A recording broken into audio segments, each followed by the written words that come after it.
Hello and welcome back to another video. I need to do some explaining. So, this is not like a major shift to the channel. I'm not going to stop reacting to history videos. That is going to still be about 99.9% of what I do. This is a video that I promised to the people that watch my TikToks 40 episodes ago on TikTok. By the way, if you didn't know, not only do I make the history reaction series on here, but I also make platinum discussions on TikTok. They are infinitely worse than what I make here, which what I make here is still kind of meh. But uh, I currently am sitting at about 225 platinum trophies in my personal account on PlayStation, and like I said, I've been making videos for a long time now discussing and looking at those on TikTok. Well, today we're going to go ahead, we're going to take a look at those first 100, and I've put together a tier list to discuss that. The first tier is, the top tier is 100%. Not just finish the game, not just get the platinum, get everything. Do all the DLCs, do everything available to you. Then we have Must Plat. It's a highly recommended platinum for me, something that I think you should go out and pick up and get all the trophies. Must Play is a game that I think is something incredible, but I would not recommend going for the platinum or the 100% for some reason. Should Try is a game that I think is fine. You might really like it. You might not. So I put it in there. Avoid, I don't even know if I'm going to have any avoids. Ones that I just straight up didn't like enough to say something positive about. And then Not For Me. There's a few games that I've done for this and gone, that was not something that I should have picked up. That is not something I should have done. Now, I've also ordered these directly in the actual chronological order of when I got them. There's a total of 100 here. Some are going to be really quick, super simple to go over and discuss. Some are probably going to take a little bit. So, without further ado, let's go ahead and check this out and get into it. The first game that I ever platinumed, all the way back in like 2012, I think, is Saints Row the Third. I loved that game to death. If you don't know the Saints Row series, it is effectively a GTA-like. The first game was largely called a GTA clone, and then starting with the second game, they really started to find their own stride, being funnier, goofier, stranger. And I love that. 3 is where they still kept it grounded enough that it feels like you're still doing the gangster stuff for the most part, but it's just so over the top. It is incredible. And it's a game that I just adore. And I think everybody over a certain age should play it. And not only do I think they should play it, I think they should 100% it. There are three DLCs that come with Saints Row the Third. There is Gangsters in Space, which is about a movie that your character is playing in. There is the Clone, I believe that it's called Clone Carnage, which is very fun, especially if you are a fan of the second game, which I am a huge fan of the second game. The second game just doesn't have any trophies in it, so can't really plat it. But that's incredible. And Genki Bowl, which is the third DLC, is silly, it's stupid, and it's super fun. I think you should play, and I don't think you should just play, I think you should 100% that. Far Cry 4, you'll notice there are a lot of Far Cry games on this list. And that is because I've also really been a fan of Far Cry titles throughout my time going for trophies.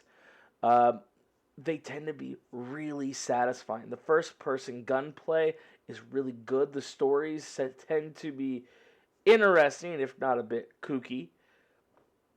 But it is a super fun time. Kyrat is also a fascinating area to go around. The side characters, I think, are excellent. And it is super fun to traverse the nation of Kyrat, uh, liberating it from pagan men and making a name for yourself throughout that title. It is super fun. I do love it. I'm going to put it in the must plat though because I did not like the Valley of the Yeti DLC. Uh, Here's the thing, and I'm going to be very clear here. These three must 100% must plat must play are effectively the same quality base game.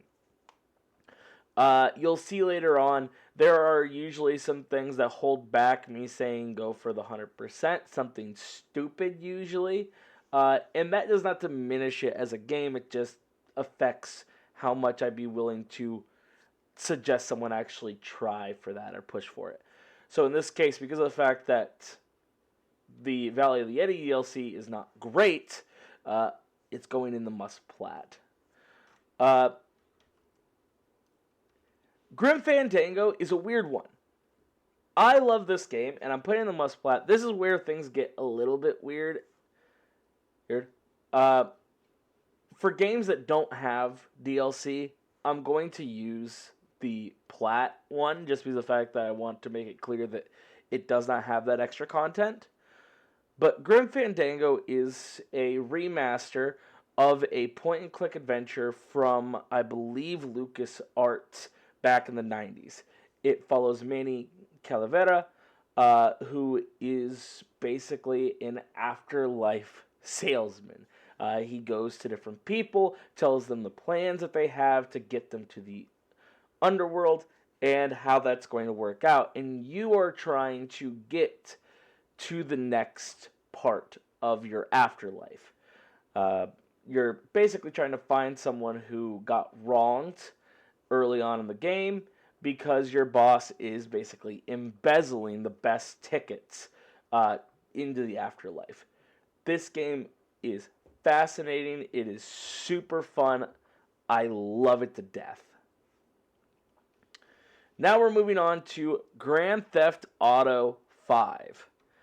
GTA 5 is, at this point, one of the biggest games of all time. I think it's the second or third. I think it's now the third highest selling game ever made. So I highly doubt that I have to give you much background on this. But that main storyline between Franklin, Trevor, and Michael, I always found fascinating. I love that triple protagonist structure that exists within it. And online, if you go into a private lobby, is super fun with friends.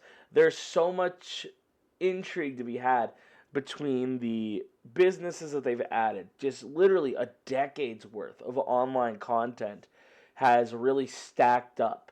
And there's so much there now that I think you could honestly probably hit level 100, which is the hardest trophy associated with that, without ever having to really repeat any of the content, which is insane to me.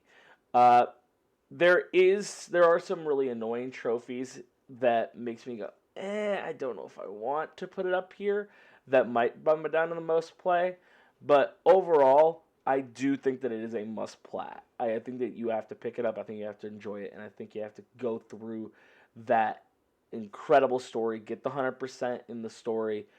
I cannot give it the 100% though, for a few reasons. The big reasons are the Doomsday Heist DLC trophies. I love Doomsday Heist. I think that they are incredible missions to go through co-op. However, there are trophies to complete all of the elite challenges, which would be fine. That is whatever. That's okay. And then there's one to complete the 3 mastermind challenges for doing it co-op with 3 players and with 4. And the criminal mastermind challenges are already difficult. I did the criminal mastermind for the original heist with my crew. But Doomsday Heist is so glitchy. It's so much of an issue that I cannot recommend it for that. All right. Fallout 4 is getting a must plat as well. You'll notice there's going to be a lot in this category. I love my games. I love the structure. I love the setup. And I think that you should go out there and experience the Boston Wastelands. The customizable structure that you have throughout this is super fun.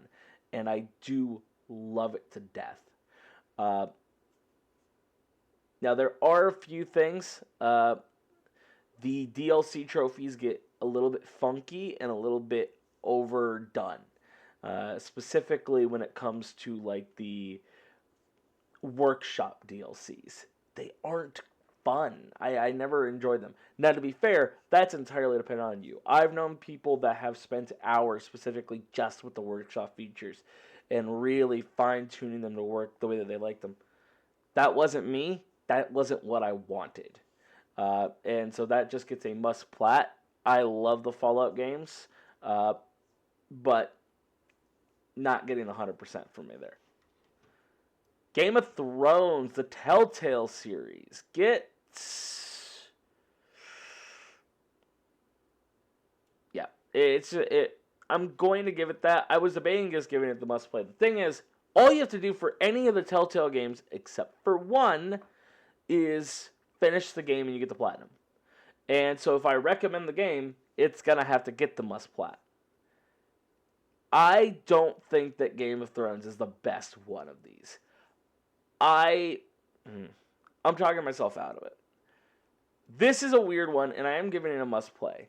And this is another one where it gets kind of weird. Because like I said, these are, if there's DLC, more or less the same level of goodness. Game of Thrones, the Telltale series, is fascinating. It is super fun, and it is super focused. And I think that if the second season that they wanted to make would have actually come out, I think that it would have elevated this. But right now, I do think, especially if you like Game of Thrones, I think you would really enjoy it. I went in not knowing anything about Game of Thrones, and I still pretty well enjoyed it. But it's definitely not even close to the heights that they get to, that Telltale gets to.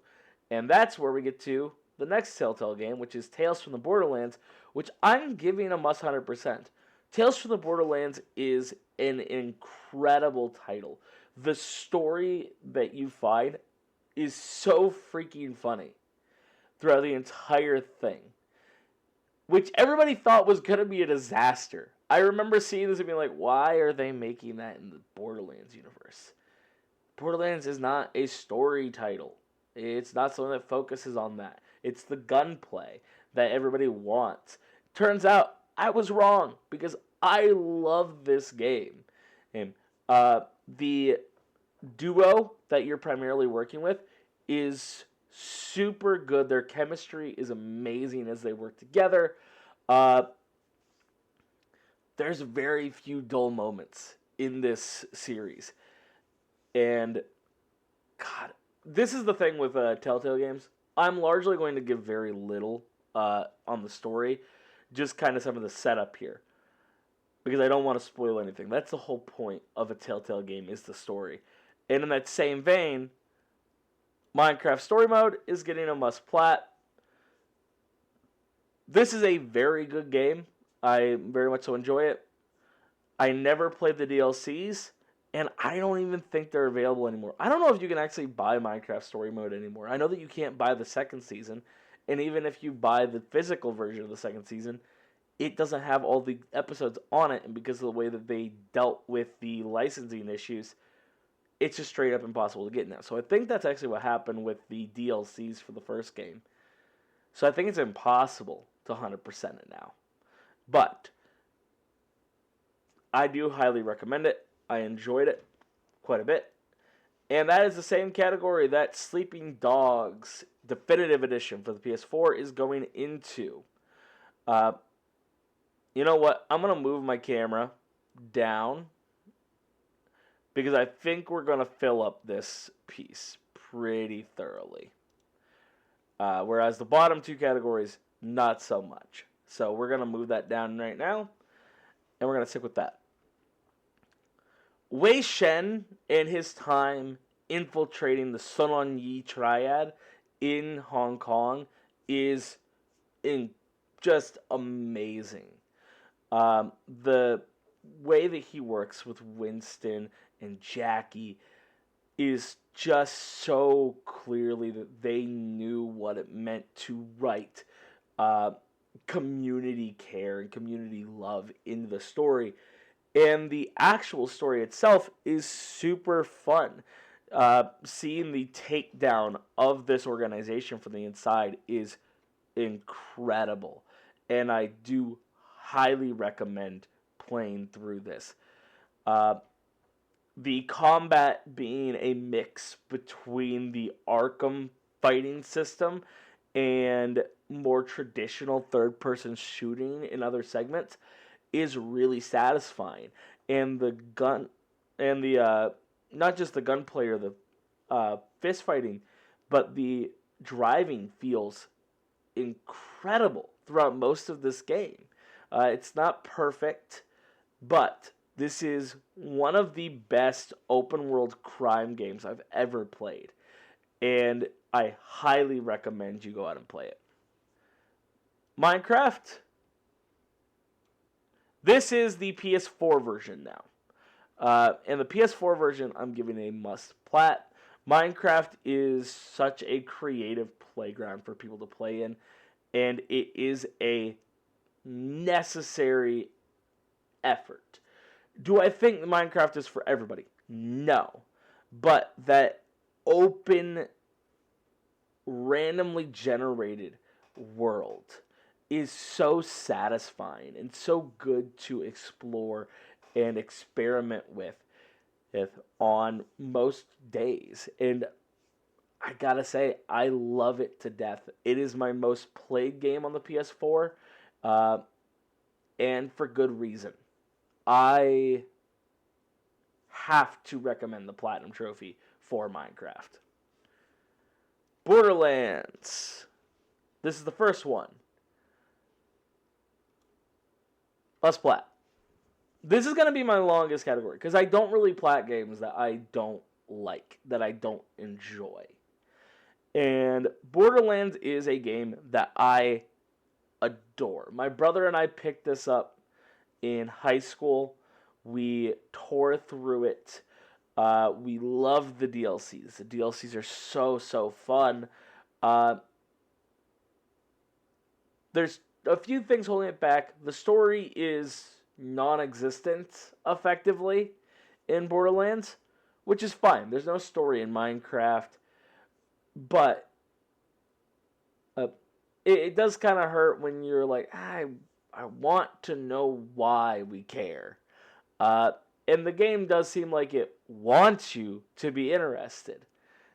And it never quite hits that mark, which is sad for the most part. But the gameplay, amazing. I do suggest you go out and give it a shot. It does require effectively 2 playthroughs because of the fact that you need to hit level 50. But by the time you've done everything else, it's there. The DLCs get obnoxious with some of their trophies. One of the trophies makes you hit, I think, level 61, which is going to require at least a 3rd playthrough. And it just doesn't reinforce or support it enough to actually want to do that. At least for me. So I can only give it the must plat. The Day of the Tentacle Remastered. Same vein as Grim Fandango. Point and click adventure. Very funny. It's got the old LucasArts charm. Gotta give it the must plat. Deadly Tower of Monsters is getting the 100%.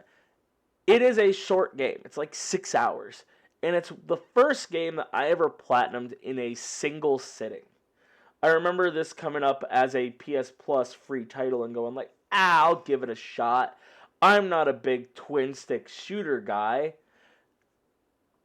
Downloaded it and finished it that day. I think I stopped for an hour to walk out of my dorm, go like next door to get food, come back, and I finished up the entire platinum in a single day. I seriously was so enthralled in this 1950s B movie setting and structure. I had to love it, and I did. And I have to say, I don't know if it's going to be for everybody, but it's going into the must 100% for me. Again, remember, for like Tales from the Borderlands and Deadly Tower Monsters, there is no DLC trophies. That's just to show that it's a little bit above some of these other games for me. Stories. The Path of Destinies. I'm putting that in should try. It is a very simple game.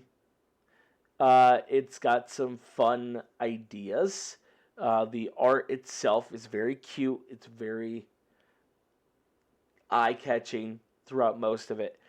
But the main conceit is that there are branching paths, and every branching path changes your ending.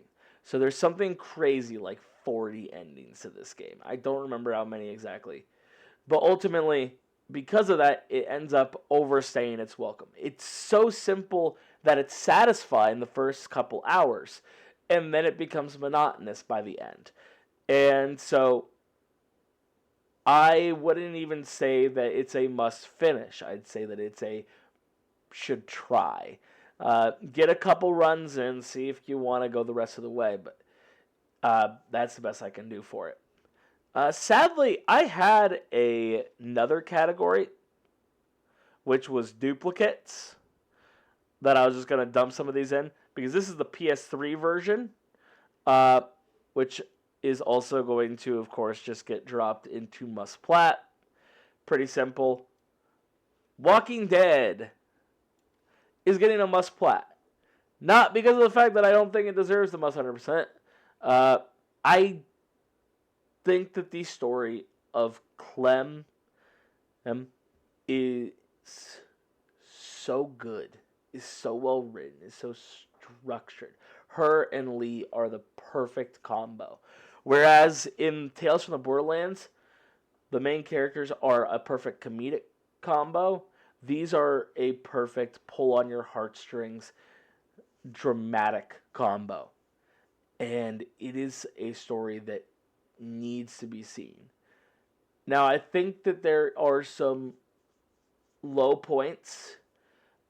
The train station sucks. I hate that segment of the game, and it's the main thing that's keeping me from playing this again.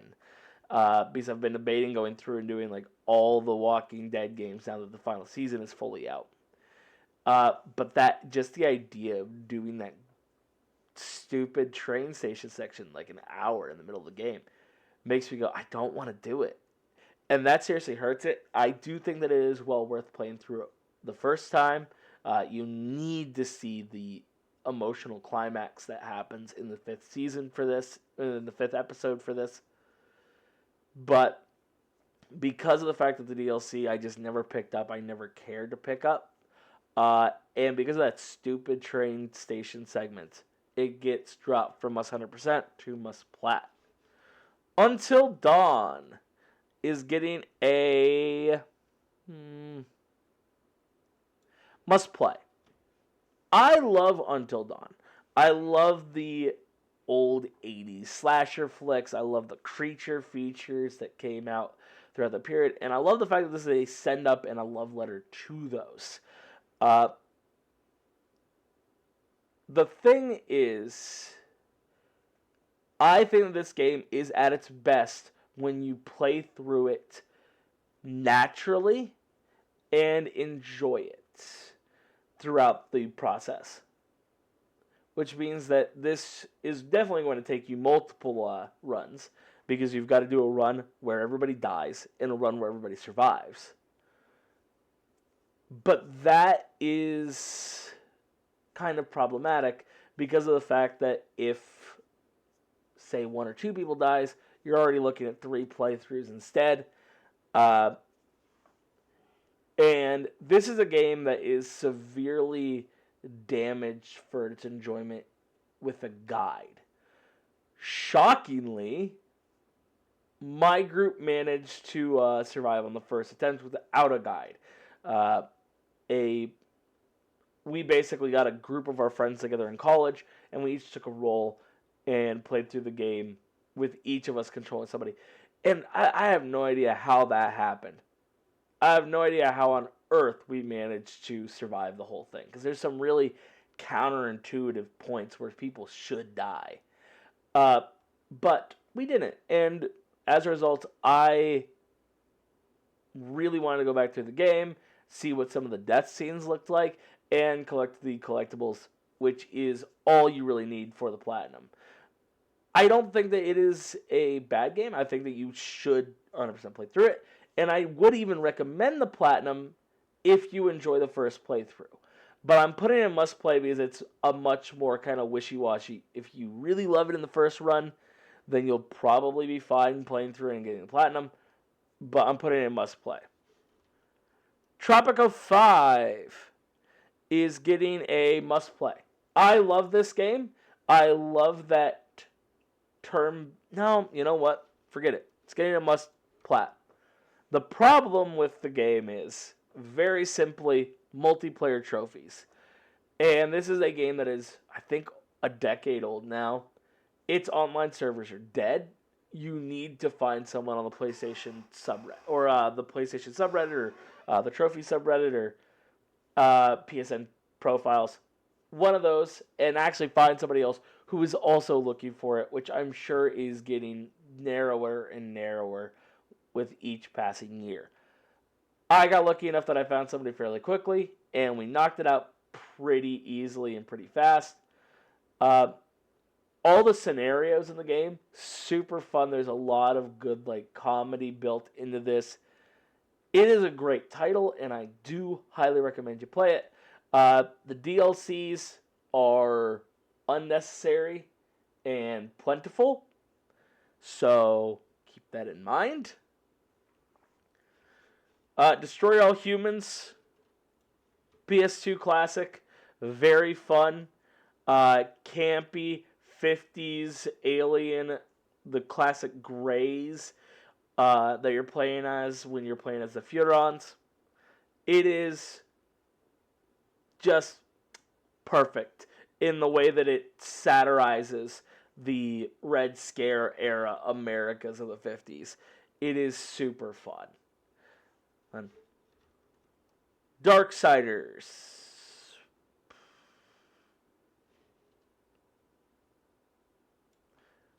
Gonna give it the must plat. Like I said, most games are gonna come in here because I don't really finish a lot of games that I don't like. You'll see there are some. I just saw one on the list when I looked down that will go into that avoid category, but rarely does that happen. Darksiders is just perfect in the way that it is structured, in the way that it is set up. That kind of action adventure that you're going on is super fun. You play as War after the apocalypse has happened, and you have to go out and try to figure out what has occurred and fix things. You've got some incredible set piece moments. You've got some really fun boss battles throughout. There is one thing that holds us back and almost dropped it in a must play, and that is the travel a certain distance on your horse. I had to rubber band my controller for that. And pretty much if there is a rubber band involved, I'm usually upset about it because that can really damage your controller in the long term. Skyrim, easy, must plat. That game was amazing. I loved it to death. The only thing is it kind of outstays its welcome by the very, very, very end, which is why I never went back and played the DLCs. I was satisfied and done with it. The thing is, Skyrim, I think, is one of the most you can really take your time and come back and forth. because the main storyline is pretty blah. I don't really care about it. Alduin is interesting. Parthenax is super cool, but it is not the main focus of the game for me. Realistically, this is a much more side story centric title. Going out and meeting the Thieves Guild in Riften and getting to know their inner workings. The warriors in, oh goodness, in Whiterun are just amazing. That story of the curse within and everything else. Oh, it's just so memorable how it works out. So I do think you need to go out and play it. I do think you need to plat it. But the 100%, I mean, like, it's already a tall order to ask you to plat it. I'm not going to push for the 100%. Far Cry Primal dropped in the must plat. Far Cry Primal is one of the weird side games inside of the broader Far Cry universe. They actually use the same world map as Kyrat from Far Cry 4, and they just reskin a lot of it to fit the just prehistoric nature of the game. It was a very unique experience to it. I think that's really what sets it apart for me, is that uniqueness. It really draws you into this prehistoric setting, the unique languages that they put together, the gradual progression through the map is very satisfying as well. And specifically, the ability, I believe they called it Fangs for Hire in Far Cry 5, but the ability to capture and tame animals to assist you throughout your campaign, just perfectly done. All right, Life is Strange. Must play. I did not like going back through to get the photos. The game itself, amazing. I really, really enjoyed this. It is an emotional gut punch at the end. My wife threatened my life because I had her play through the game with me, and she was not prepared for the ending. And I think it's the first video game that really showed her that could happen with a video game story. So I think it is a must play. I think you have to go through it. It's not for everyone. Ray Narvaez Jr. famously, Life is Strange lover. That's a lie. The man would like to see that game never come back up in his life. But it's really based on how much camp and how much corny you can really get into. And I can get into a lot. I really love that kind of campy sensibility around it. And it's super fun. Batman, the Telltale the Batman, very, very good. I really love the way that they kind of make it a more Bruce Wayne-centric story in the first game. Now, of course, you do go in as Batman plenty of times, but the way that you're going about this, and the villain, while kind of predictable in the end who it ends up being, just super fun to experience and go through. Just Cause 3, I'm giving it a must play. I have the platinum for it. I love it. It's too much. It's too much, and that's kind of the reality for all three of the Just Cause games. I've platinumed all of them, but they're all just a little bit more than it needs to be in terms of how it's structured and how it's set up and how much you actually have to do. I do love it. It also has a bit more story than the second game, or a bit more grounded of a story. Medici is a more visually appealing area than in Panau or the nondescript South American country that I can't remember is the setting for the fourth game. I think you need to play it, though. The ability to use those tethers, especially in Just Cause 3, where they, for the first time, give you the ability to use multiple tethers and give them boosts so that you can rip things down, break things with them. It is just one of the most satisfying games you can ever play. Just going through a rival military base, seeing explosions pop up left, right, and center. Just Cause games are playgrounds of destruction. And for a man who desperately wants Mercenaries to get a reboot or a remaster, Just Cause is the best modern example of what Mercenaries started back on the PS2. And I love them to death for it. Wolf Among Us, getting a must play. There's a couple of missable codex entries which you need for the platinum. I really liked The Wolf Among Us. I really liked episodes 1 and 2. And I really loved episodes 4 and 5. And you'll notice this is something that I tend to hit when it comes to Telltale games is it's usually the third episode that is rough. And if you have a couple of rough episodes, ugh. Wolf Among Us, though, is super fun. It's you following the big bad wolf in a fairy tale version of New York. Basically, the idea is that fairy tales are real and present in everyday life. And the use of different characters throughout is just very fun. I really did enjoy this game. Horizon Zero Dawn, getting a must plat. The open world is so satisfying. It's so much fun going through and doing everything about that is just amazing. Aloy is a super fun character. The bow and arrow combat is super good. You also got a spear, but the spear is kind of meh. That bow and arrow combat is phenomenal, though. And while the game kind of falters at certain points, it more than makes up for it when you have Aloy slide underneath the Thunderjaw, hit one of the large cannons off the side of its face with a terror arrow, pick that up and just destroy that Thunderjaw with it. The combat in this game is so fluid.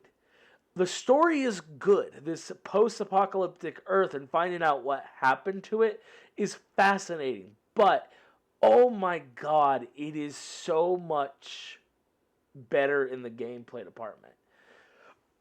Alright, moving on to Crash Bandicoot, the Insane Trilogy. We're just going to put all three of those games up in the must-plat.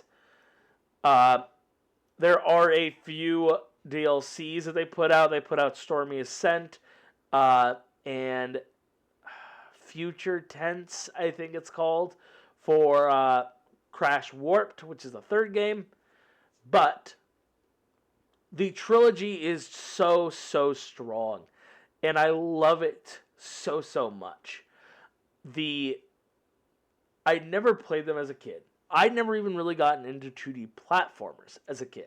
And this kind of ignited a spark that I didn't know that I had for that. And I really enjoyed it. Really love the entire process of going through it. Some of the secrets are a bit annoying, and especially in the third game, the bike missions are not good, which kind of drag down that piece. But overall, that whole package, the Insane Trilogy, is A, pretty cheap now, B, looks amazing, C, plays great, and D, it's 3 platinums for the price of 1, and it is super good. Gotta put them there. Infamous Second Son, going in the must plat. Really enjoyed that game. Really loved going through it. It was actually my first Infamous title, and the story is kind of generic. But the characters within, very fun. Fetch, Declan, just super good seeing them work out. The main character's brother is super good to work through, and the villain is compelling. Uh, but the reality of 2 playthroughs is kind of annoying, but going through once as a good guy, once as an evil guy is really good too. And I did enjoy that. Far Cry 3 is getting a must play. Wait, but why is Far Cry 3 getting a must play? It's the best one of the series. It is amazing. And the single player is perfect. But this is the PS3 version. The PS3 version came with co-op. And the co-op in that game is not great. I did not enjoy it. The story of Voss, amazing. Even Hoyt is fine as a villain. Jason Brody is kind of a nothing burger of a main character, but his friends that he picks up and saves throughout the game have plenty of personality to lend him. And the actual gunplay and structure of that game are incredible. It is the co-op and the fact you have to beat the co-op mode that hurts it. And I'm going to be nicer to that than I am to Far Cry 5. Give Far Cry 5 a shot. A lot of people love it. I don't. I played through that entire game, and it is fine. I platinumed it, and it's fine. The story structure, I am not a fan of. You'll see when we get to another game later on here, that idea of do so much up in the open world, and then it leads you to the next thing, is not my favorite. And it's even worse here because it forces you into that story mission immediately, which is so aggravating when you're out in the middle of collectible hunting or doing something else. I hated it, and I hated that structure. Far Cry 5 also dramatically overstays its welcome. I think it was like a 60 to 70 hour plat, which is just way too much. They seriously need to be cut down. And the DLC isn't good either. The zombie DLC had so much promise, the idea of many different scenarios. It's not. They all feel like the bad level editor that is available in multiplayer. Like they just patched them together in there and just ran with it and said, it's a thing. I couldn't get more than 30 minutes into the Mars DLC. It was not good. Far Cry 5 felt like such a major step backwards to me. And given, a lot of people are going to disagree with me. A lot of people in the fandom love Far Cry 5. I don't. It's not great. South Park Fracture of a Whole, 100% it. It's so fun. I love that. I'm not even a fan of the South Park show. But man, that game is so good. I love it to death. The way that it parodies and pokes fun at the superhero genre is amazing. The breakdown between the groups is very funny. And the way that you ultimately win and your ultimate rival is very much so a callback directly to the show. So wasn't as big of a hit for me, but it was so funny. This game is amazing. Go out and play it. Infamous First Light, same amazing combat as Second Son. I am putting in must play though. Half the game is arenas, which are fine. I did not really enjoy the arena fights. I thought I would have after really enjoying the gameplay generally. The story is super fun. I think you should beat the game. And it doesn't take much more than just beating the game to actually get the platinum, but I'm putting in must play. Those arena fights hurt the actual kind of desirability to finish it. Modern Warfare Remastered is getting a must plat. Love it to death. It is one of the best, you could argue, it is the best campaign that Call of Duty has ever done. I think it is definitely up there, if not 100% agree that it might be the best. It also, no multiplayer, no trophies, nothing like that. There is one thing that is a nightmare with this title, and that is Mile High Club on Veteran, I spent about 50% of the time that I spent on beating the rest of the game and getting all the other trophies, I spent just grinding out to get that trophy. And it makes it very hard to recommend for the platinum, but it is so satisfying when you land that final shot on the hostage taker and finish it up. That's where I pop the plat. There's also a few other really annoying trophies, but the just satisfying gunplay and structure of Modern Warfare Remastered, it needs to be a recommend. It needs to be a platinum recommendation. Rhyme, very cute game, very fun. Oh, goodness. Most of that game is exploring and checking out a number of different regions. It's a lot of puzzle solving. I didn't think I was going to enjoy it when I picked it up, and I ended up loving it. I ended up really rocking with it in its entirety. It was just so nice. But I do recommend that you plat it. I do recommend that you play it. And then even then, beating the game, there's like 4 trophies that you might not have, and it's chapter select. It's super easy to get through.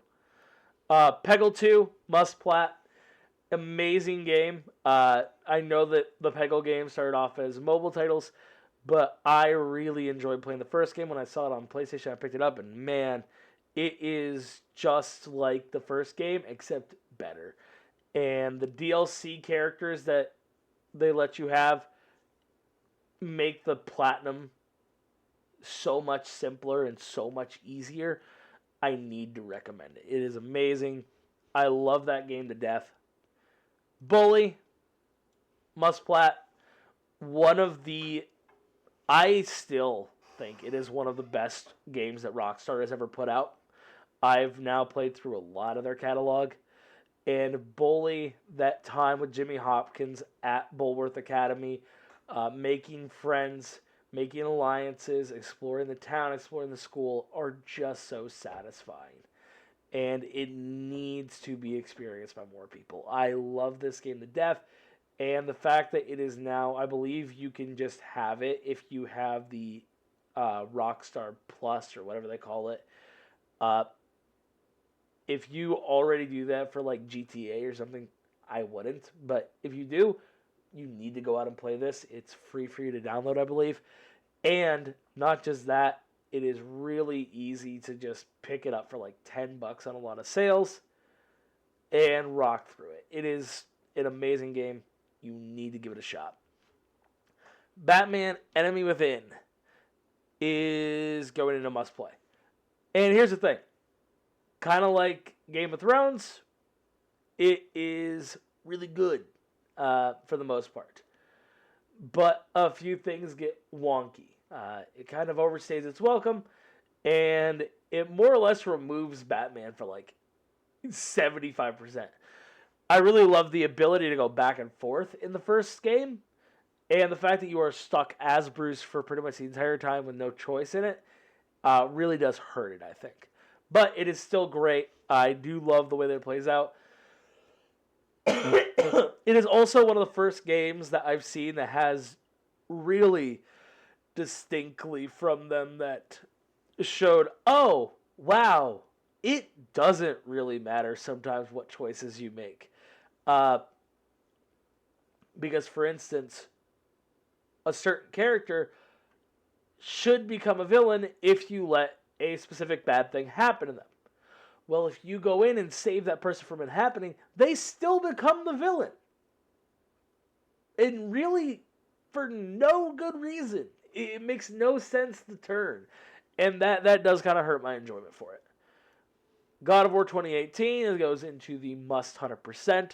Love that game to death. It is just incredible. The story of Kratos and Atreus going through the Norse realms, kind of hitting all this, is just so fun. I had played all the God of War games prior to this. I'm sorry, God of War 1, 2, and 3 before this. I never platinumed them. That'll come later on. But I'd seen Kratos throughout his journey in Greece, and now seeing him kind of reconcile with what he had done and ultimately reconcile with his own godhood and the godhood of his child is so moving and so important, I think. Far Cry 3 Classic Edition gets a must 100%. Literally, the only difference is they drop the stupid co-op trophies.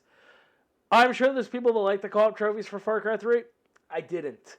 And that is why Far Cry 3 Classic Edition is getting 100%, because it deserves it.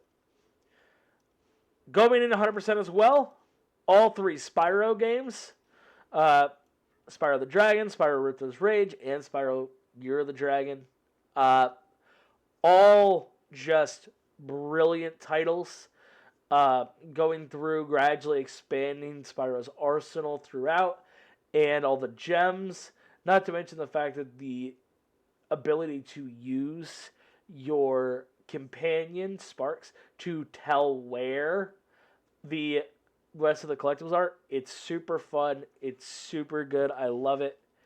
Farming Simulator 17. Oh, by the way, other thing with Spyro, just like the Crash Bandicoot trilogy, all of them come in the same package. It's super good. Super worth it. Farming Simulator 17 goes into must play. I actually really love the Farming Simulator games. I think that they're really relaxing. I think they are great. Sit down, chill out, and just let your brain turn off type of titles. Love them to death. But specifically the animal husbandry trophies suck. I hated them going through and getting them. So it does not get the must play. Gets a must play though. I'm putting Hitman Go down and not for me. There are very few game genres that I've ever picked up and I've gone, no, I'm okay. I'm okay. I don't really need to play another one of those. And Hitman Go was that for me. I picked up that specifically because of the fact that it was my 47th Platinum. I wanted to do something thematic. So I picked up Hitman Go because this was like a month before they released Absolution and Blood Money onto the PS4. I would have much rather done one of them. But I used the guide and I just tore through it. I was not a big fan of the way that it was set up. I'm sure that it is very enjoyable for somebody. That's also something I need to point out. That's true for any title on here. I think that anybody could love any of these games. Like I said, some people love Far Cry 5. Some people love stories, I'm sure. But just wasn't going for me. And I'm putting it here because I don't want to say that it's a bad game. Because it accomplishes what it's trying to do. And it accomplishes it well. It's not for me. Far Cry New Dawn is getting a must play. I debated pretty heavily on whether or not to give it a must play. It is the same gameplay as Far Cry 5, except they get rid of all the stupid story structure stuff, which is great.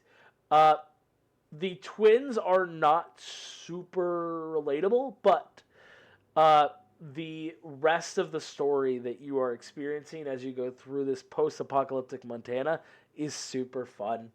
I love the callbacks to Far Cry 5. It really got to show that some of the characters are super good and that they just botched them. Which, sometimes that's just the case. Like I said, seriously enjoyed that. Really did have a good time playing through it. The vibrant colors, the way that they pop in that game in the post-apocalyptic...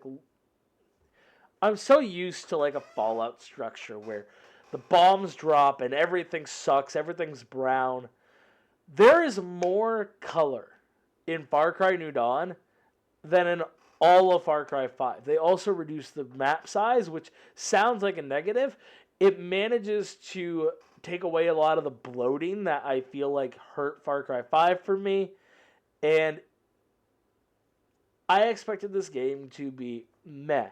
I really enjoyed it. The only thing that really hurts it is the expeditions. I did not really enjoy those.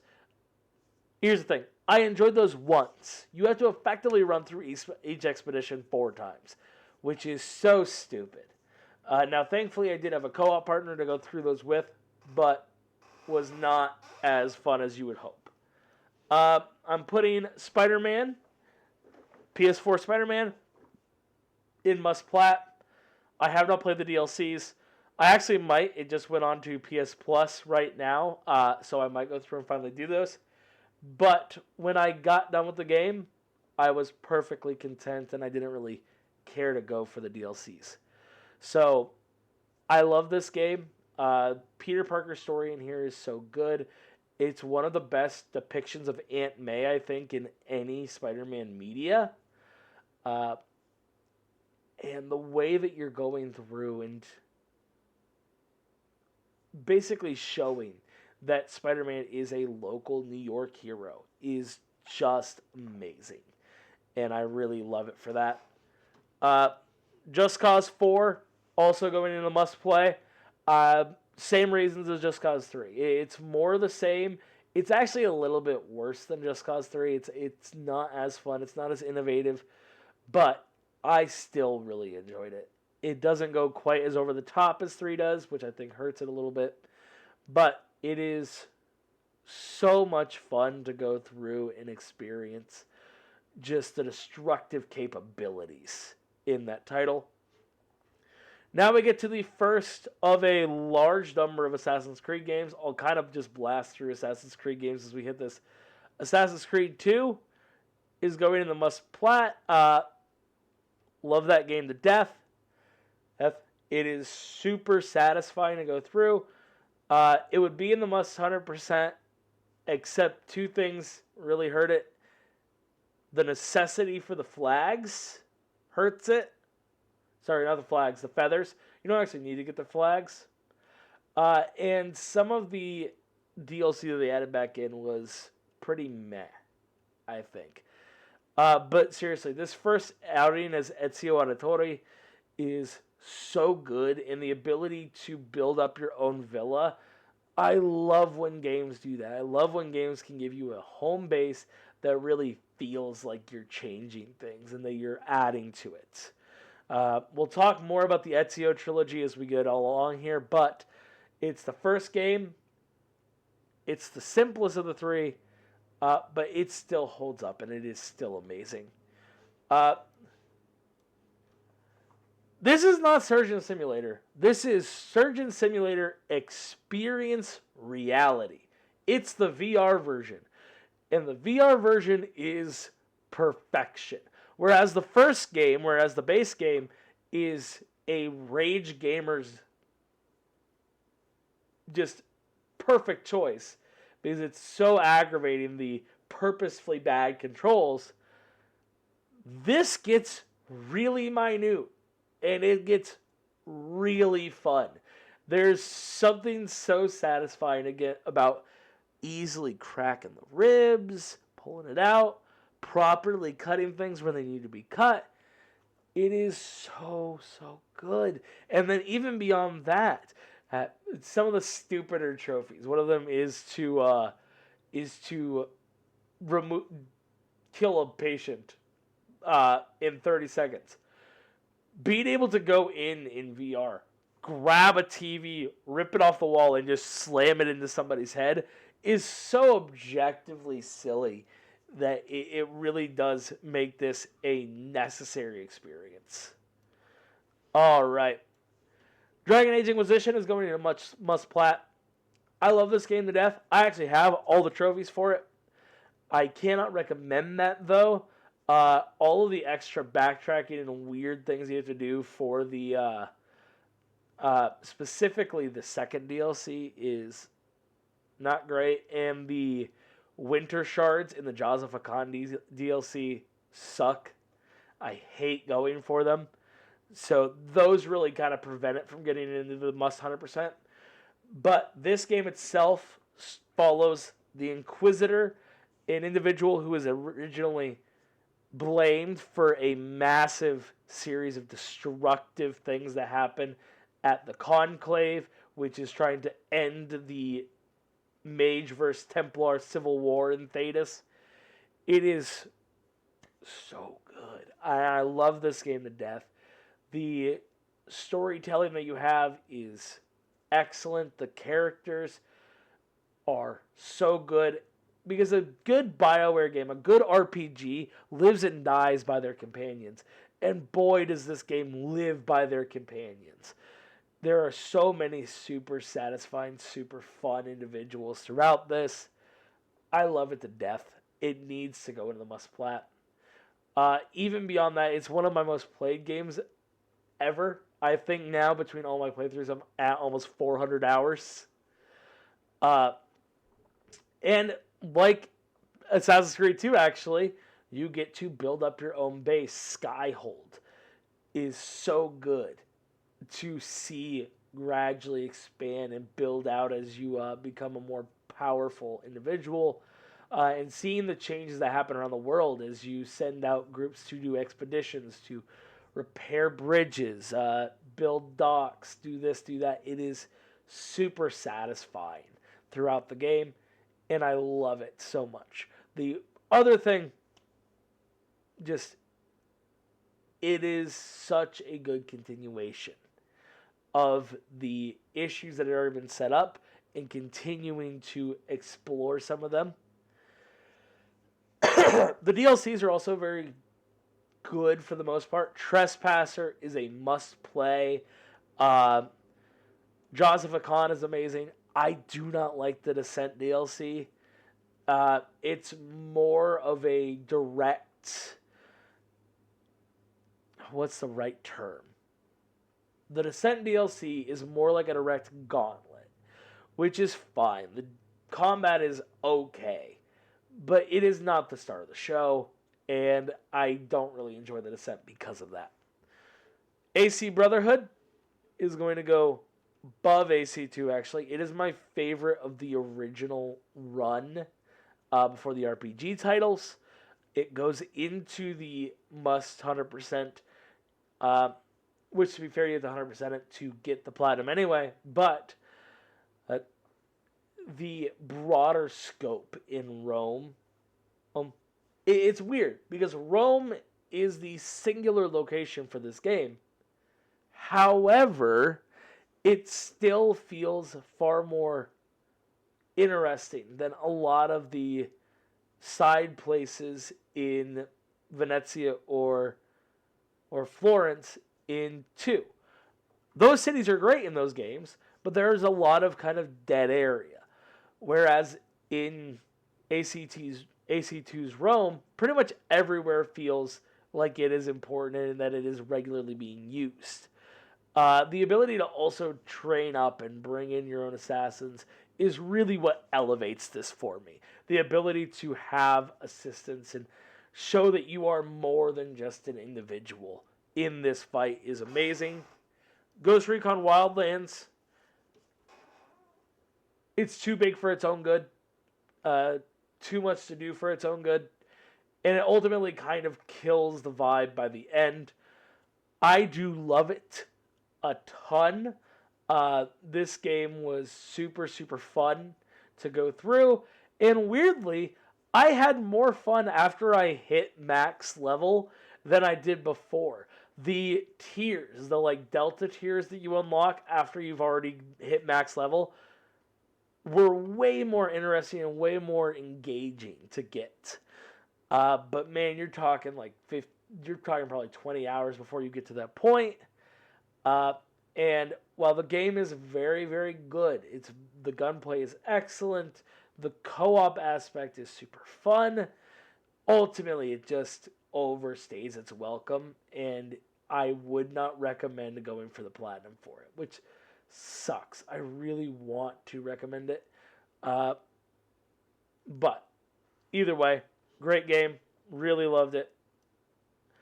Assassin's Creed Revelations? This might be a controversial take. I think it is just as good as Brotherhood. Specifically, I really love Istanbul throughout this. The structure, the heavier focus on the Muslim, Muslim, sorry, uh, the developing Muslim world there on the Bosphorus, after the fall of Constantinople in the mid 1400s. It is just, oh, it's perfect, and I love that setup. Uh, the bomb making is meh, and the weird kind of tower defense gets not great at times, but I seriously do love Revelations. It is an amazing game. I do highly recommend you play it. Batman Arkham Knight. The game with the most fluid combat in the entire franchise. It is so satisfying to jump into a gang on the street and just start swinging. It is just perfect for that. The gameplay is nigh perfect. I do think they overused the Batmobile. I'm not a Batmobile hater. I don't think that it is a bad addition. I think that it is incredible in small doses. Now, if you're like me and you kind of forgot about some of the stuff down on the road, and then you end up doing like 6 hours of that back to back, oh boy, it overstays its welcome. But I do love the game so much, and I highly recommend that you platinum it. I cannot give it the must 100% though. The DLC is insane in how much they put out for this. Just for the races, it's a nightmare of different. Hey, use this skin to play the same 6 races to get all the stars that you need. And that sucks. I don't like that setup and I don't like that structure. But overall, the game was perfection. I love it so much. And it does an incredible job of continuing the kind of storyline from Arkham Asylum and Arkham City. Mafia 3 is going into must play. I debated between must play and should try because of one reason. And that is the structure to get to the stories. Every single story mission in this game is amazing. I love the cutscenes. The story that it tells is immaculate. Lincoln Clay is a super satisfying character that I would love to see more from, but he is held back, and the fun characters around him are held back by the weird open world conceit of having to do all of these side things to unlock the next story mission. So you're talking a couple hours between each of these amazing story beats, which hurts it quite a bit. I would love to have put it in my must play. I would have loved to put it in the 100%. It has incredible DLCs. All 3 of the DLCs, Faster Baby, sorry. Oh goodness. There's the bomb that I don't remember the name of that one, and there's the Colt one. And all 3 are just amazing. And why? Because they focus on the strong suits. They focus on the story. They focus on Lincoln Clay. They focus on just doing that. And it is just amazing. And it opens up some fun side activities. Just the DLC is better than the base game, which sucks. But, like I said, I do really think you should play it. I hope you enjoy it. I ended up actually really enjoying it on my second run. The first run was a slog, though. And I think a lot of people are probably going to run into that same issue. So keep that in mind. That's going in the must play. AC3 is joining it there. AC3 overstays its welcome. Assassin's Creed 2, Assassin's Creed Brotherhood, Assassin's Creed Revelations. The 3 of them to get all the platinums took less time than the entirety of Assassin's Creed 3.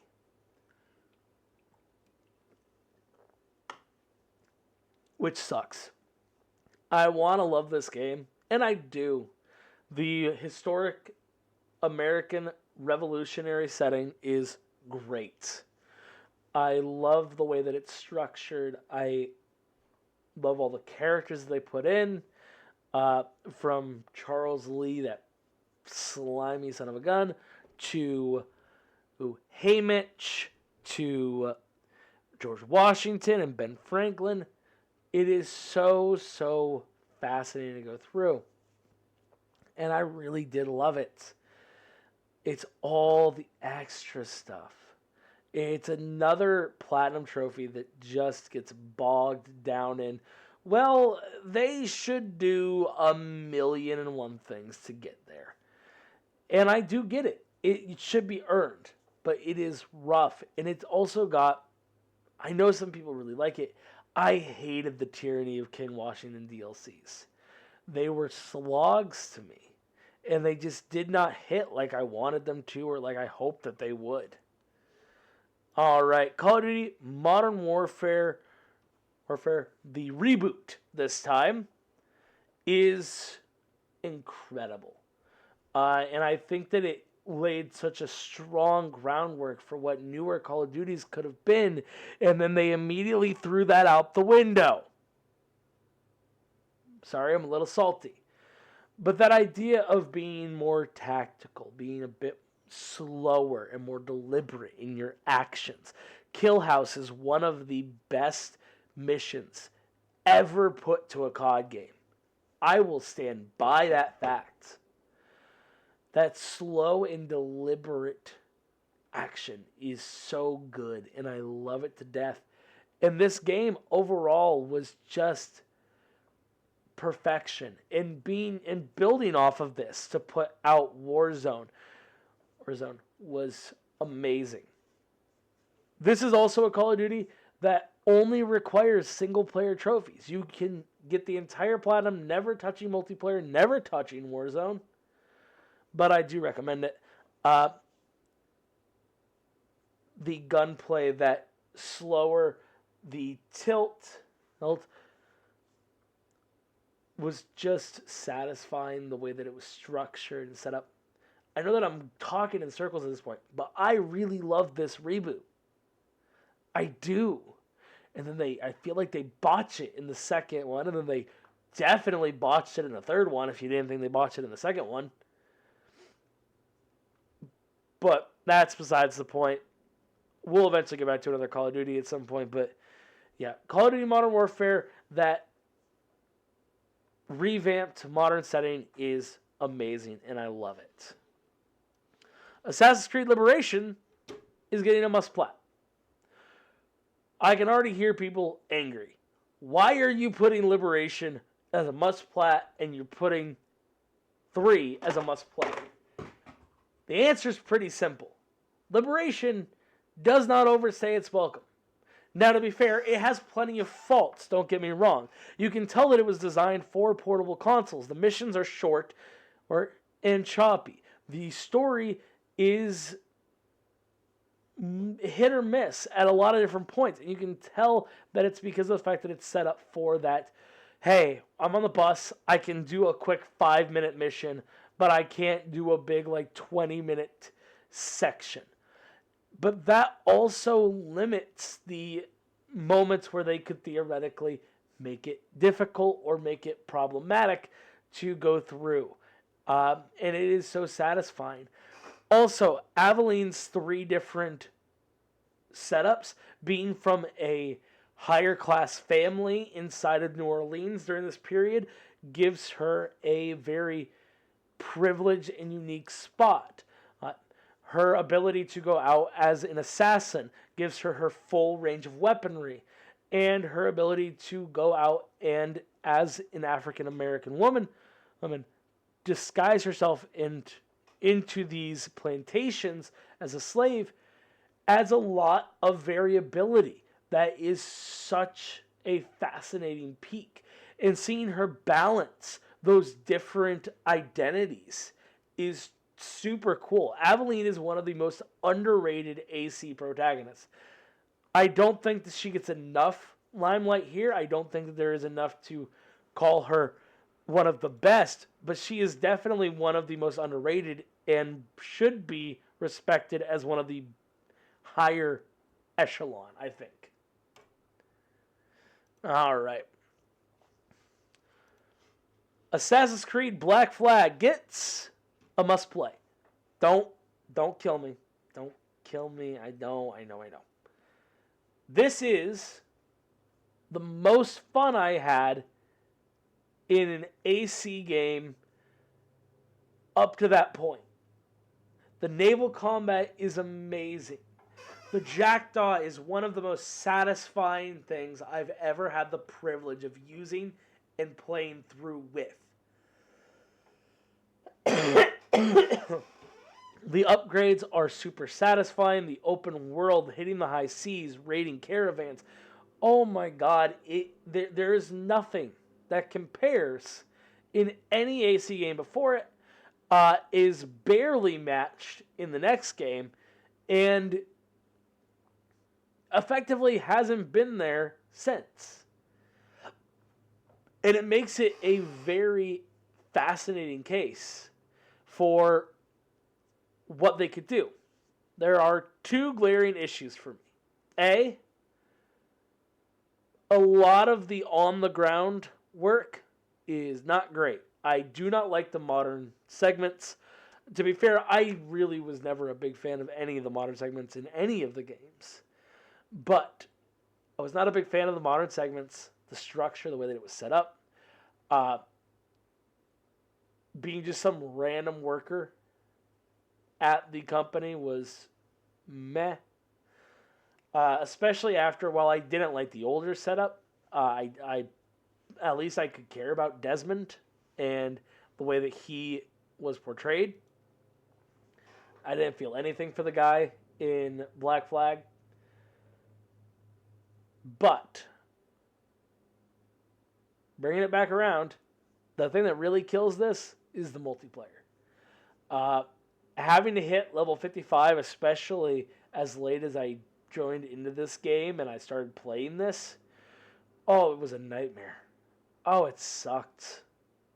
Nobody was online. The people that were like level 300. And I had to just sit there and grind out Wolfpack for hours to get to level 55 and actually get the trophy that I needed. And that itself removes it from contention, I think, for being a must recommend. I think, I'm going to be honest, if they go ahead and, like I think they're going to eventually do, if they go ahead and they do like a Far Cry Classic Edition except for Black Flag and they drop the multiplayer, I think that is a must 100%. But with the multiplayer trophies, it gets dropped out of contention completely. And to show you that that's kind of a reality for me, Rogue gets a must 100%.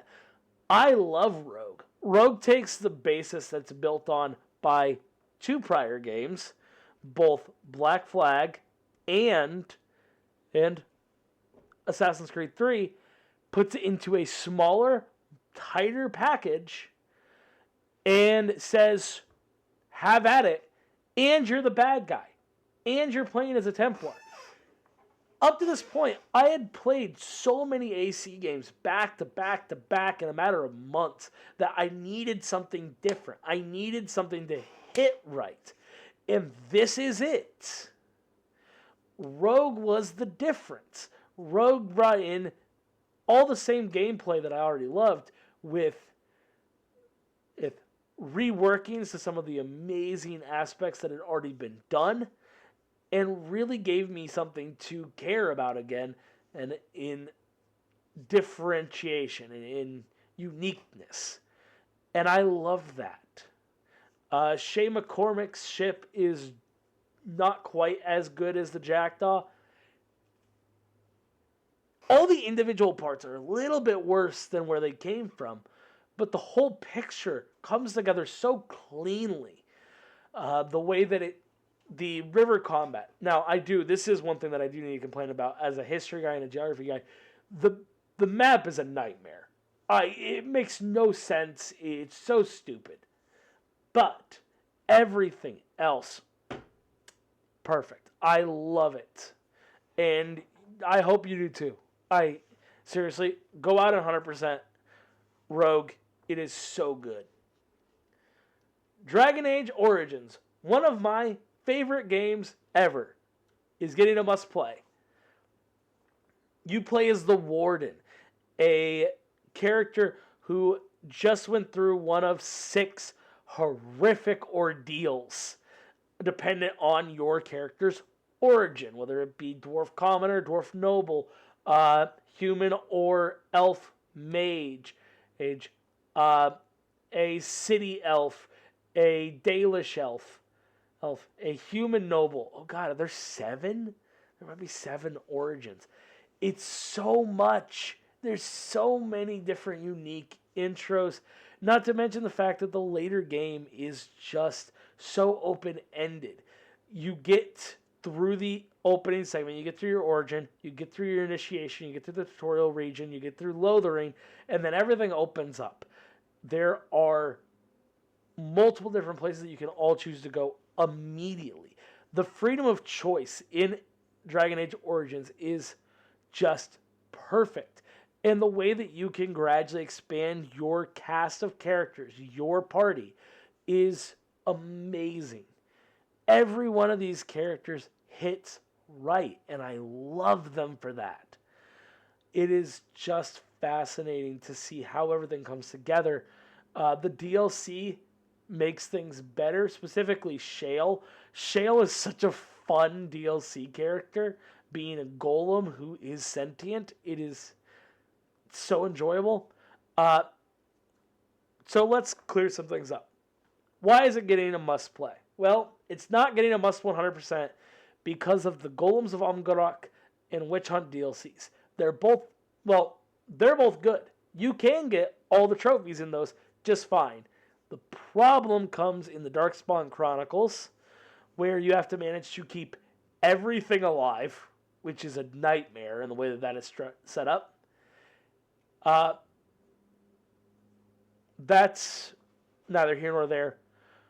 Amaranthine is also an incredible, or Awakening is also an incredible DLC. One of the best expansions I've ever seen in a game.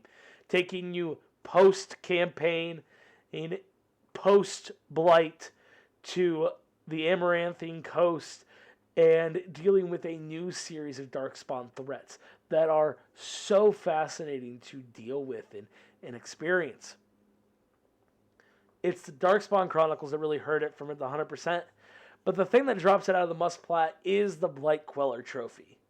It is a simple kill 5,000 Darkspawn, which in 2 playthroughs you should easily be able to do. The problem is there's a weird glitch that means that you have to do it on the same save file. Now, thankfully, there's a workaround with this where you can sit there on the same checkpoint where there's a lot of Darkspawn and just rinse and repeat again and again and again and again, and it ruins it. Everything else about this game I love to death. The strategy portion, the RPG leveling up, the interactions with every character is just so well done. And it's hurt by that. I've got 99% praises for that game. There's a few things that aren't great. The Deep Road section goes too long. But it is seriously a must play. You have to play Dragon Age 1. It is so good. Alright, AC Unity is getting a must play. I debated giving this a should try. I run into the same issue with AC Unity that I run into with Far Cry 5. And that's the fact that there's so much that it hurts the overall package. It feels bloated and it feels unsatisfying. Things don't feel like, oh my god, that was incredible when you complete them, and so they feel like, oh my god, thank goodness that I finally have one more thing off that list. And AC Unity is too much. I really did like it. It is. I like the story. I like Elise more than I like Arno, but Arno's fine, I guess. And your cafe is a super cool hideout. There's just it overstays its welcome, which is something that AC Syndicate doesn't do.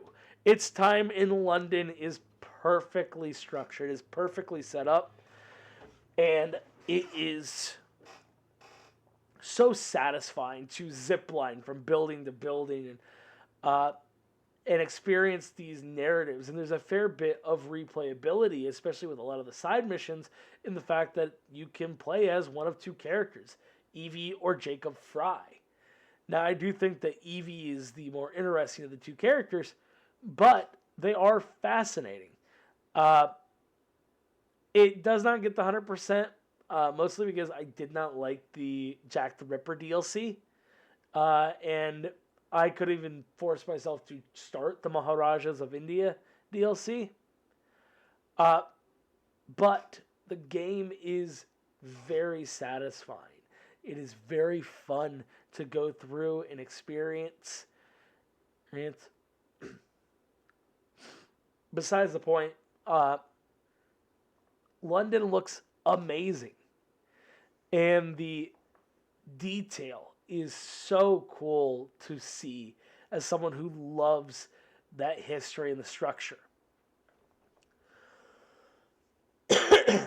Now we get to Assassin's Creed Origins, which gets a must 100%.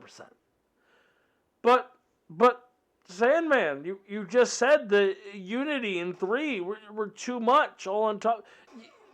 I get it. I do. But there is something different here. AC Origins provides enough variation in what you can do for combat, in what you can do for structure, and what you can do with your abilities, that it sets itself aside. And it makes itself quite unique in that manner.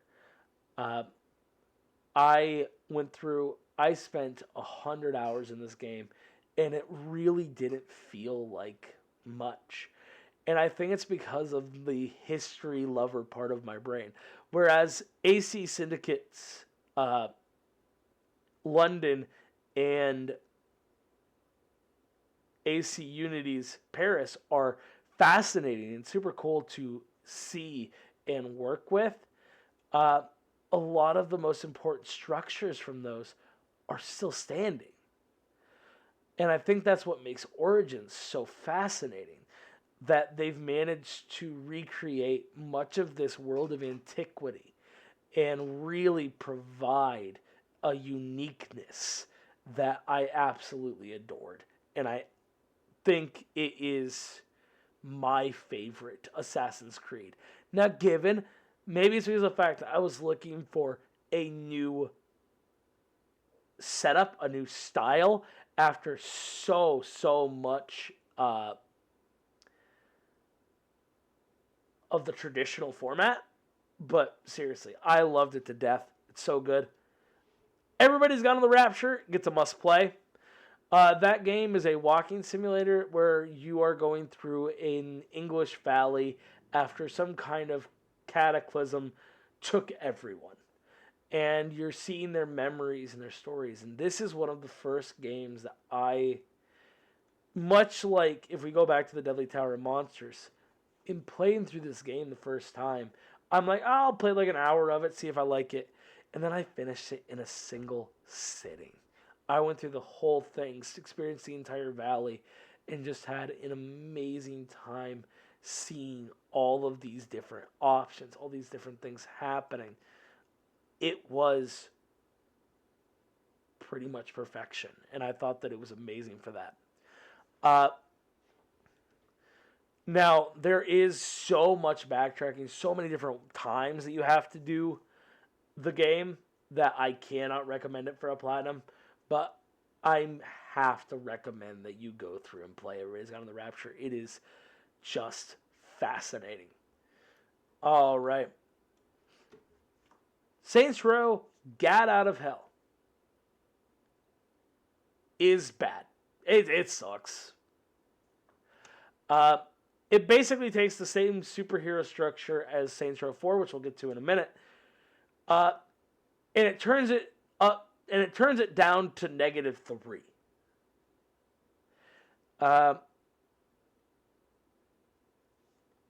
It just never hits the way that you want it to. It never feels quite right. You aren't playing as your custom character. You're playing as Johnny Gat, which is fine in short bursts. He's an interesting character at times, but when you are playing as him through the game, he is not that enjoyable.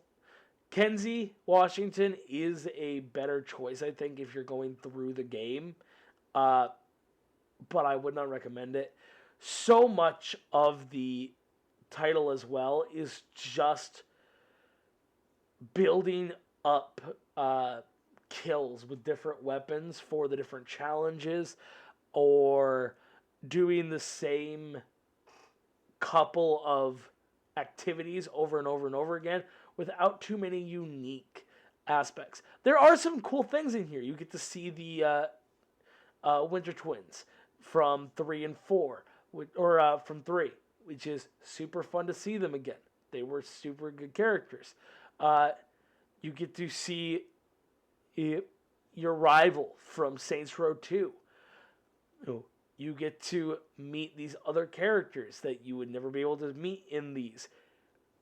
Like, I thought that I would love being able to meet Vlad the Impaler and Shakespeare, but their characterizations are just meh. They just feel like other Saints Row characters. There's no, like, additional aspect put to it, which sucks. I really wish there was more to it. I did not like Saints Row Gat Out of Hell. The city itself is bland and boring. They turned it into an underworld. Everything is soot black and with red accents, and it makes everything look the same. None of the map is really recognizable on its own. I did not like it. Spec Ops The Line gets a must plat. I love Spec Ops The Line. It is one of my favorite games of all time. I think that it is just about as perfect of a third-person cover shooter as you can get. And I do think that it needs more respect, and I think that it needs to be updated and brought to modern hardware so that people can easily get to it. That retelling of Joseph Conrad's The Heart of Darkness is so phenomenal, and I do think that it is a better retelling in 2025 to deal with than even the original book. But it is so satisfying being able to go through Dubai in this sandstorm wreaked havoc city. I love post-apocalyptic stuff, and I especially love post-apocalyptic stuff that goes a different route. Like all the Fallouts, they do the nuclear weapons. New Dawn did a nuclear weapon. But this is unique. Recognizing the idea that with climate change, we're getting heavier and heavier and heavier natural disasters. Seeing a natural disaster just wreak havoc on a city in the chaos that brings is such an amazing setup, and I love it. City Skylines is getting a must-play. I love city builders. I love large-scale sims like that, and I think that City Skylines is probably the best city one like that. One focused on a specific city. And the ability to go from a small town to a massive metropolis is amazing. This game, however, gets knocked away from platinum contention purely for the 1001 Nights trophy. It's so stupid. The day-night cycle, even at its shortest, is like 20 minutes. Which means that you are talking about tens of hours. And you just have to let it roll with it. Much like Batman Arkham Knight, this also has so much DLC. It's physically impossible to keep up with. And there are so many extra trophies. Even with the platinum and a couple of DLC trophies, I only have like 49% of the trophies in City Skylines. So I do think you should play it. I do think you should give it a shot. Make your own city. Enjoy yourself. Don't go for the plat. Must 100%. A way out. Easily. I love this game so much. My buddy messaged me when it came to PS Plus. And he went, hey, we need to try this. And I went, yes, we do. That Prison Break story that starts and then the journey to see your families and then ultimately the confrontation at the end is so beautifully told. And you can tell the early days of Hazelight as it was getting off the ground before it would come out and make so many other smash hit co-op games, that it was going to be something special the way that they did it. And it really was just straight up amazing. AC Odyssey is getting a must plat. It is massive. It arguably overstays its welcome, but the Greek setting and the unique naval combat kept pulling me in, kept pulling me back, kept making me want to expand and make things better. I've recently gone back and done all of the First Blade DLCs. They're unnecessary. I would not recommend them. And I'm about to do the Atlantis ones. So maybe those ones are better. I don't know yet. But overall, by the time that you're done with getting the platinum for AC Odyssey, I don't think you're going to want to play anymore AC Odyssey. But seriously, though, this game is super fun. I really did enjoy going through it. But it is too much. I still would recommend the platinum, though. Conan Exiles. I played a couple hours of it. I didn't like it. And we got the platinum with console commands. That, I feel like, is what a lot of people do with Conan Exiles. I love survival games. And I just could not get into it. And I don't know if it's because I don't care about the Conan mythology or what else, but yeah, it just was not great. Saints Row 4. Let's see here. We're barely... Alright. Move this down just a little bit. We might have to move the right side of the camera off screen here in a minute. Depending on how many more we get in certain areas. But we could have just done that too, actually. But either way. Yeah. Saints Row 4 is getting a must plat. I love that game so much. It follows very much so in the vein of Saints Row the Third and just upping the chaos in making things even wilder. This time giving you all sorts of superpowers in this virtual world that you are fighting to defeat an alien overlord. It is so much fun. And that alien overlord, Zinyak, is super fun. Seeing somebody just play the chaos of Saints Row so straight and so clear is just a ton of fun.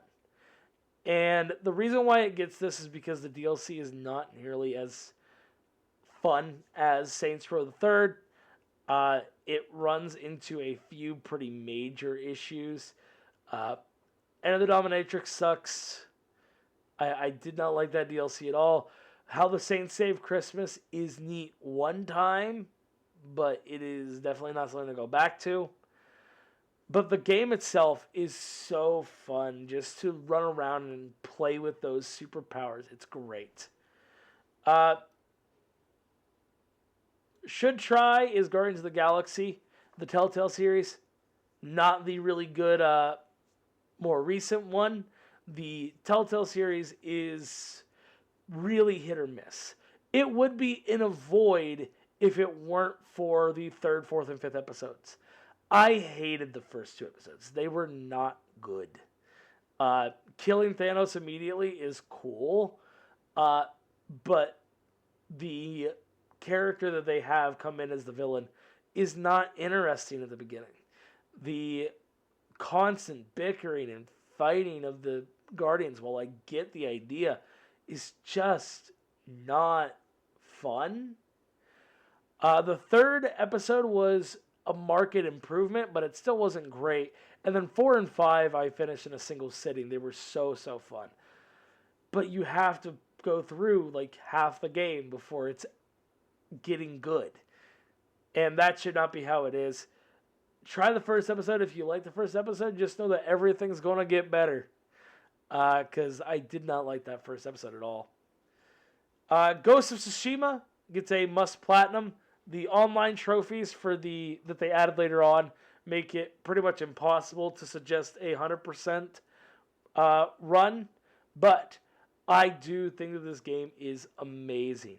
The structure, the feudal Japanese setting down on Tsushima Island, fighting back against the Mongol hordes. It is so good. Just seeing how all of it plays out.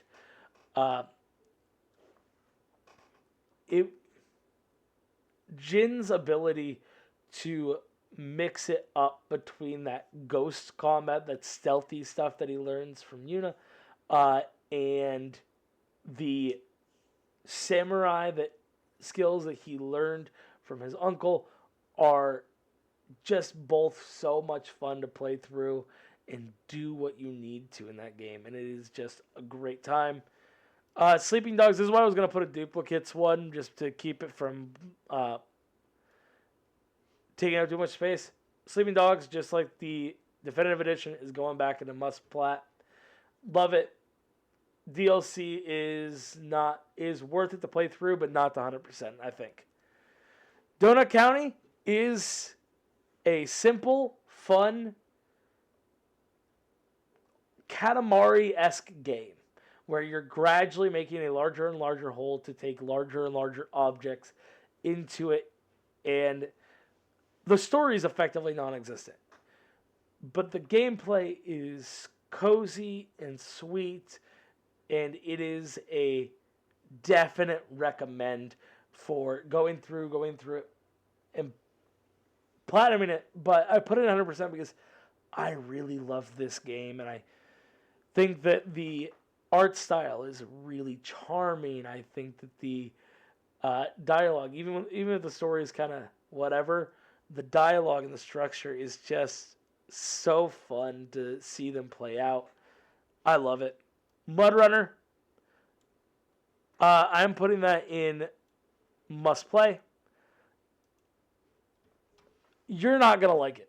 Probably not. This is a super niche game, and because of that, I can't really recommend the plat or the 100%. I love that process.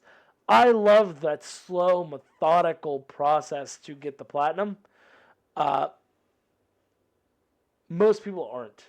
And the multiplayer trophies are a nightmare, which is why it is away from the must plat. But it's that simple. You have a series of trucks, and you're trying to deliver logs to and from log stations to sawmills. And something about the way that it's set up, I just really jived with, and I really enjoyed it. All right. Let's see how this looks on the...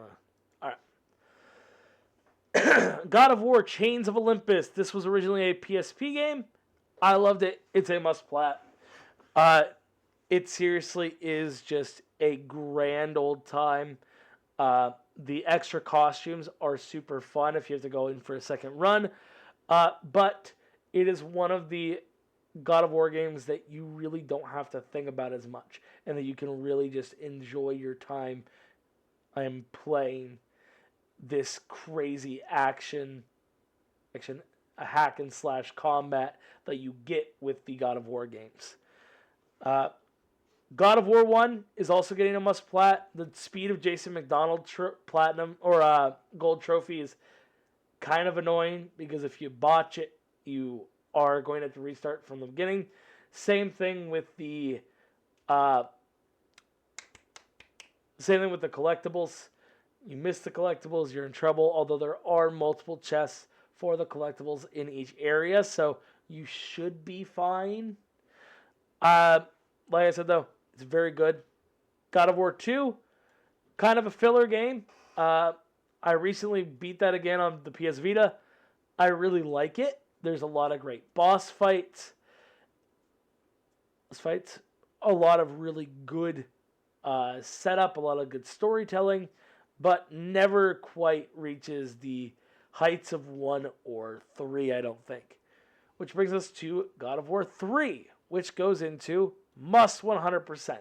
God of War 3 is one of the most amazing spectacles in video game history as far as I'm concerned. It is so just immensely beautiful. Even, oh goodness, now like 15 years on the PS3, it is still immaculate. And I still think it looks amazing now. The boss fights are bigger than ever. They are just insane. And the story is probably the most satisfying, I'd argue, up to this point. Right? The ability for Kratos to really start getting a humanization with his work with Pandora is so fascinating. We start to step away from the mindless god killer of the previous games. He's never mindless, but the more emotionally intelligent or more functional one, which is great. Call of Duty Black Ops is getting a must play. I would say that it's a must plat, that it is just straight up amazing. It has, again, one of the best campaigns ever put to Call of Duty. It sparked a now 6-game series with a 7th coming out this fall, I think, which is just absurd. But the multiplayer trophies, specifically the wager match trophy, is now kind of a nightmare to get because of the lack of people online. It makes the platinum difficult to recommend or difficult to suggest.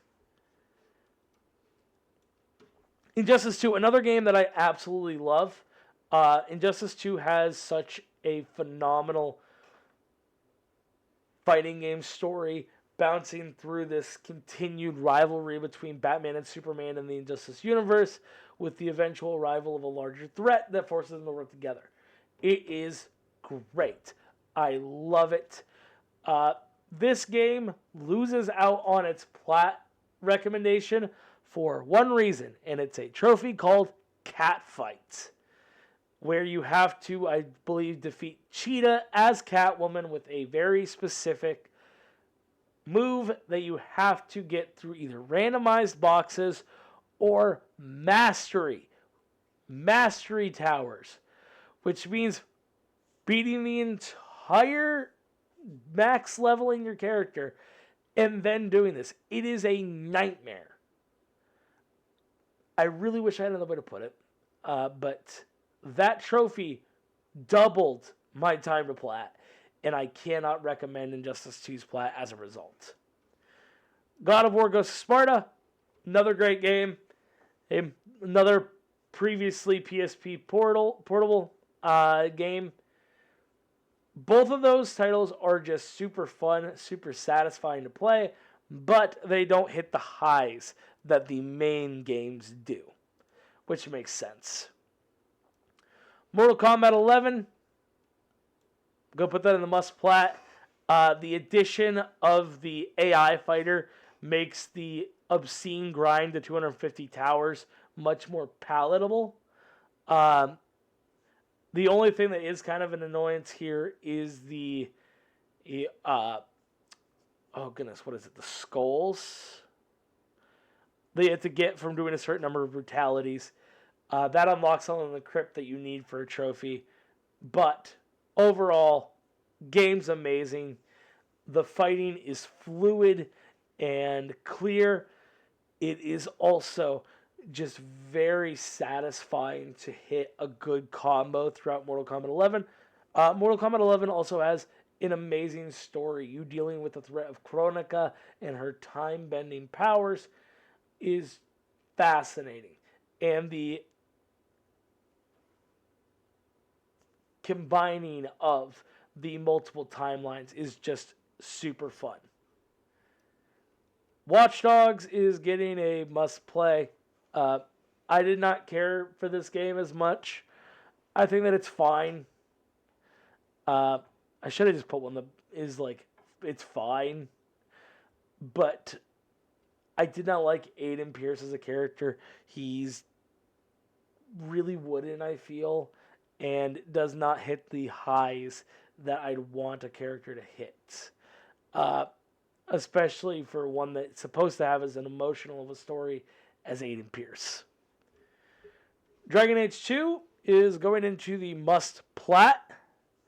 Dragon Age 2 is kind of the odd child here.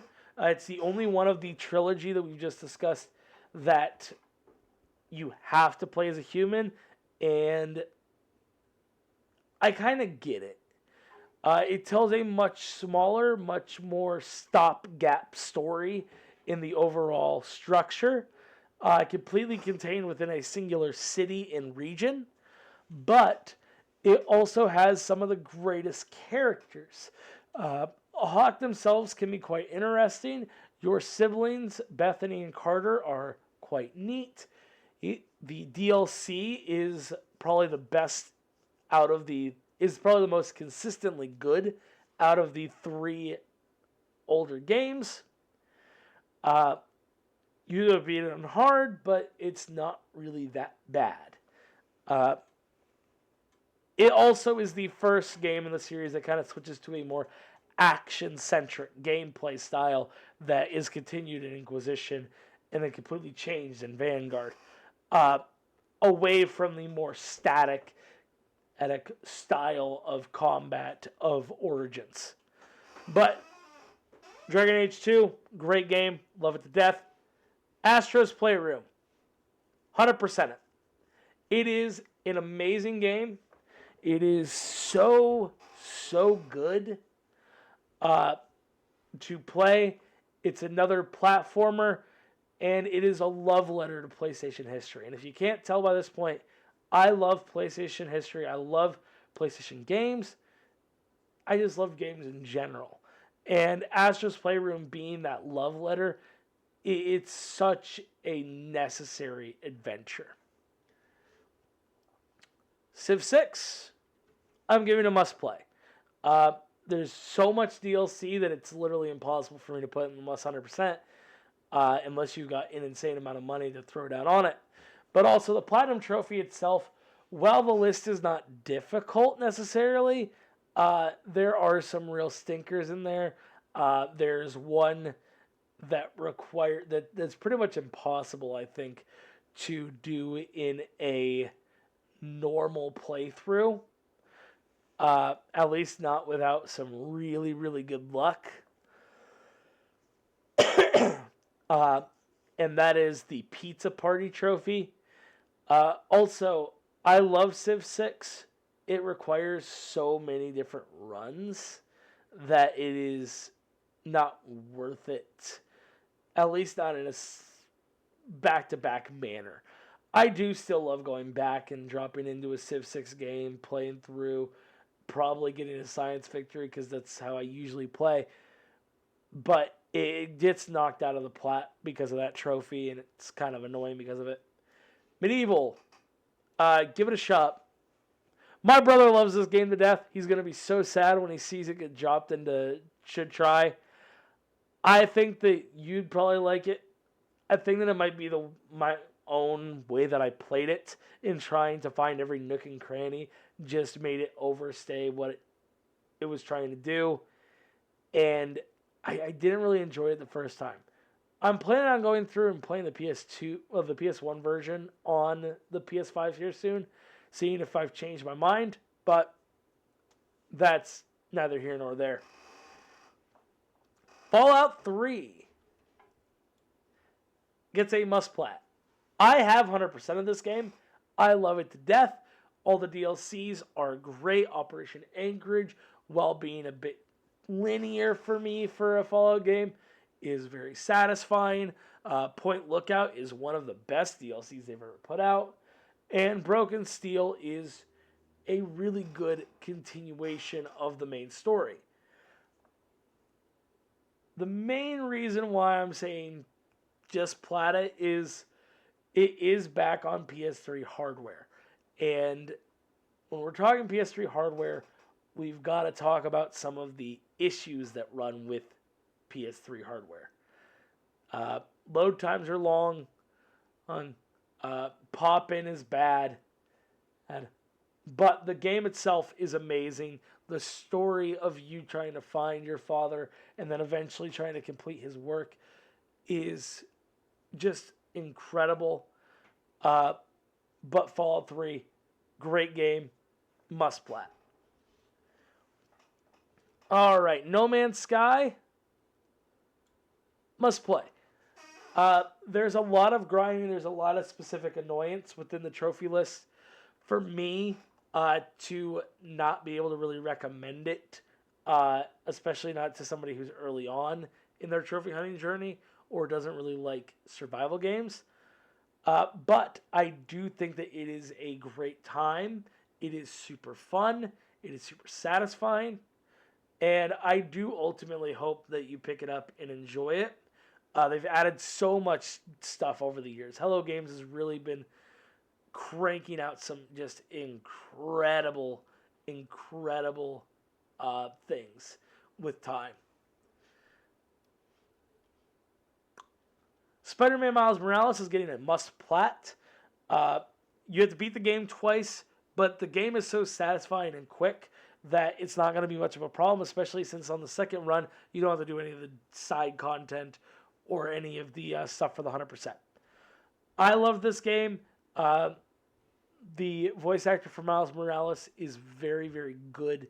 The structure is kind of middling. The whole we've got two different colored enemies that don't like each other is very Red versus Blue-esque, and that's not in the good way. I love Red versus Blue, but it kind of removes a lot of the characterization, a lot of the fun that you can have with different factions being the villains, and also disliking each other. So while I love the game and I do think that you should go plat it, there are some issues with it. Borderlands 2 falls into the must plat. Just so much DLC. Hammerlock's Hunt sucks. I don't like it. But the game itself is amazing. You get to see more of Pandora than we've ever seen before. Handsome Jack is an infinitely more interesting villain than anything that you get in the first game. And there's actually a story this time of protecting Sanctuary and dealing with Handsome Jack. Whereas the first game in the series was exclusively, let's go find riches in the vault. All right, We Were Here. I'm giving that a must plat. My brother and I sat down and played that effectively in one sitting. God, it was so much fun. That whole classic idea of two individuals in different rooms having to do different puzzles and having to support one another was a great gameplay mechanic, and I seriously enjoyed every minute of playing through it. I didn't know what to expect when I picked it up, and boy, I was so happy that I did. It's a very fun game. I don't want to tell you much else about it because I don't want to spoil any of the puzzles, because that is the main bulk of the campaign. Concrete Genie, an anti-bullying game that's focused on graffiti and painting. Game that I really loved, I really enjoyed. I cannot give it a must 100% because it requires a VR, which is kind of aggravating that they lock trophies behind that. But overall, just an amazing game. It also switches up about halfway through the game and suddenly starts playing very differently, which is not a bad thing. It was very satisfying. It was very fun throughout. And finally, Saints Row 3 Remastered. I have, I believe, now the 4th fastest time in North America to platinum that. It is an amazing game. And it's just a repeat of what I talked about in the first one. If you want to see more content like this, do let me know. Like I said, this is not a plan for a consistent or regular series or anything like that. But I do love talking about games, and I'm thinking about doing some gameplay content and putting that out. That's for another day, though. Ultimately, I hope you have a good one. Let me know what you think. Let me know what ones you're angry about. And come back for some more history content in the future. The next video will be out on Monday. Thank you very much. Bye.